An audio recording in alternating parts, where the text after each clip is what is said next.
नमस्कार दोस्तों, मैं आपको एक राजा और एक बुद्धिमान लड़की की कहानी बताऊंगा। एक राज्य में एक राजा था और उसके पास एक गरीब व्यक्ति राजा साहब से कर्ज लेने के लिए गया और राजा साहब से कहा कि राजा साहब, मेरी बिटिया की शादी है और आप मुझे 5,000 रुपये उधार दे दीजिए। और राजा साहब ने उसको 5,000 रुपये उधार दे दिए। अब देखो, उस रुपए को बहुत टाइम हो गया था और राजा साहब उनके घर पे जब भी पैसे मांगने जाते थे तो वो जो गरीब आदमी है वो मिलता नहीं था। कभी घर पे कोई मिलता, कभी कोई मिलता, कभी उसकी पत्नी मिलती, कभी उसका बच्चा मिलता और कह देते कि आज घर पे पिताजी नहीं है, बाद में आना।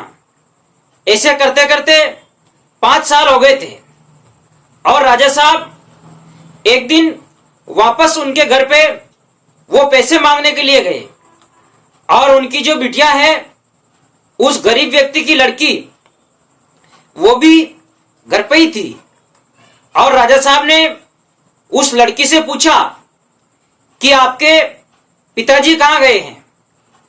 तब उस लड़की ने कहा कि मेरे पिताजी स्वर्ग का पानी रोकने गए हैं। और राजा ने पूछा कि आपकी मां कहां गई है। तब उस बिटिया ने कहा कि मेरी मां 1 का 2 करने गई है। और राजा ने पूछा कि आपका भाई कहां गया है।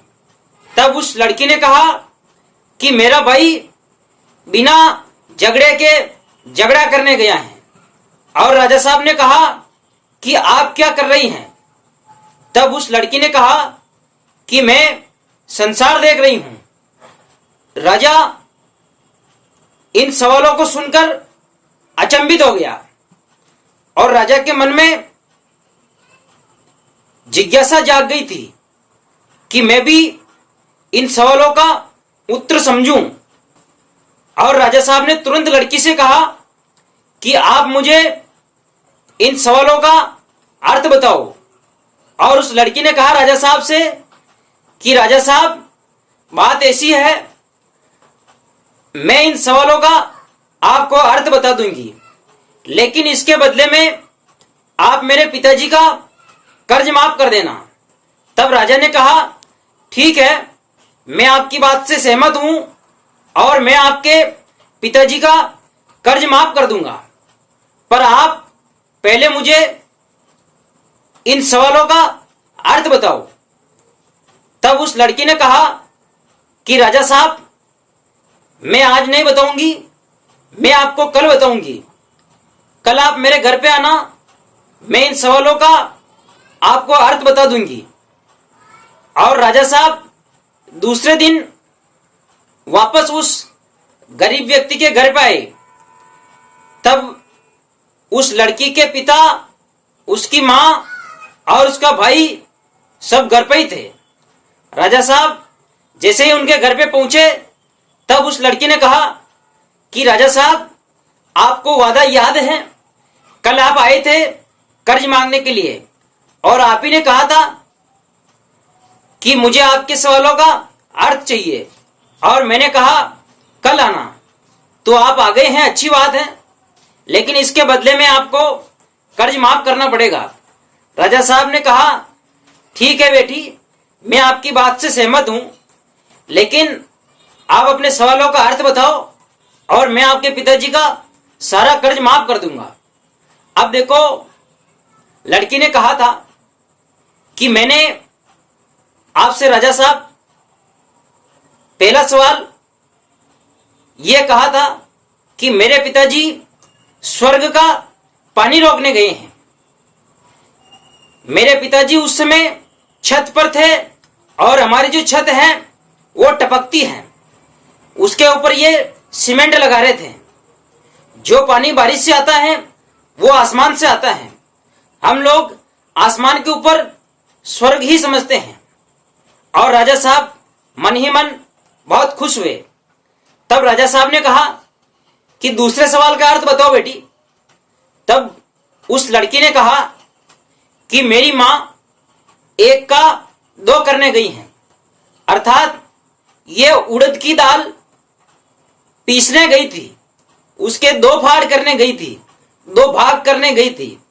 और राजा साहब और खुश हुए और राजा साहब ने कहा कि तीसरे सवाल का अर्थ बताओ बेटी। तब उस लड़की ने कहा कि मेरा भाई बिना झगड़े के झगड़ा करने गया, अर्थात मेरा भाई कांटे की बाड़ लगाने गया था। और जब कोई कांटे की बाड़ लगाने जाता है तो उसके शरीर पे कांटा चुभ ही जाता है, तो बिना झगड़े के झगड़ा हो ही जाता है। और राजा साहब ने कहा कि बेटी चौथे सवाल का अर्थ समझाओ मुझे। तब उस लड़की ने कहा, आपने मुझसे कहा था राजा साहब कि आप क्या कर रही हो, तो मैंने कहा था मैं संसार देख रही हूं। अर्थात संसार देखने का मतलब यह हुआ कि आप जिस समय मेरे घर पर आए थे मैं उस समय चावल बना रही थी। मेरा कहने का तात्पर्य यह है कि मैं जो चावल बना रही थी उसमें से मैं चावल का एक कण दबा के देखती हूं कि चावल पक गए हैं या नहीं पके हैं। अगर एक चावल का कण दबाने से वो दब जाता है तो चावल पूरा पक जाता है। तो मैं चावल के संसार को देख रही थी। और राजा ने जब चारों सवालों के अर्थ को देखा और समझा तो राजा साहब बहुत खुश हुए। और राजा साहब ने उसके परिवार के सामने कहा था कि बिटिया मैं आपके पिताजी का सारा कर्ज माफ करता हूं, आज के बाद आपके ऊपर कोई कर्ज नहीं है। और राजा साहब के गले में जो एक सोने का एक हार था वो भी उस बिटिया को दे दिया था कि ये भी आप रख लो। और बिटिया बहुत खुश हुई, उसका परिवार भी बहुत खुश हुआ। और राजा साहब ने कहा कि कभी भी कोई भी समस्या हो तब राज दरबार में आना और बेझिझक होकर मुझसे सहायता मांग लेना।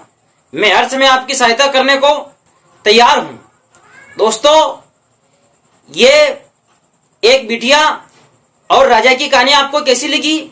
ये कहानी आपको अच्छी लगे तो आप वीडियो को लाइक करें, शेयर करें, कमेंट्स करें और मेरे YouTube चैनल को सब्सक्राइब करें। धन्यवाद दोस्तों।